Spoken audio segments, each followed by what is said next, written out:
Ինչ կասեք Փաշինյանին, եթե հանդիպեք կամ ձեր դիմաց դուրս գա։ Չնամի է։ Չնամը նորից ուզում է կտե ընտրեց հար, դուք եք գնում։ Ես արդեն հայ սկացալա, վայ շամացա, վայ ծերոր։ Դուք մտածեք ձեր մասին։ Երիտասարդին թող մտածեն իրաց մասին։ Որ ինչ եք մտածում։ Հայաստան չկա։ Մեղքի երիտասարդություն, այդքան կասեմ։ Ես իմ շատ խրեգլայ փիս կյանքս քաշալու, բայց ներկայիս սերունդու օտան կախլեցքում է։ Ես թե իրան տեսնամ, երբ պիտի տեսնամ։ Միջև հիմա եղալ էր, եկա չտեսնամ, նոր հակյալու տեսնամ։ Դպրոցի հարցը, մենք էլ դպրոց ունենք, մենք էլ ուսուցիչներ ունենք, մենք էլ ընտիր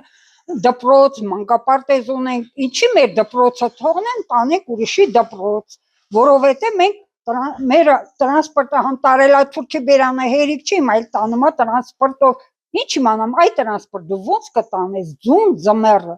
իսկ ձուն ձմեռը դու տնից չես դուրս գալիս, ոնց ես վստահեմ ավտոբուսին, չեմ վստահում։ Որքի այդ երեք դպրոցները միասին, մեզ ունեն գեղեցիկ, նորմալ, լավ վիճակում սարքած դպրոց, ամեն ինչ լրիվ նորմալ է, բայց ինչ այսօր պիտի քանդեն, դպրոցը տեղափոխեն Խնածախ։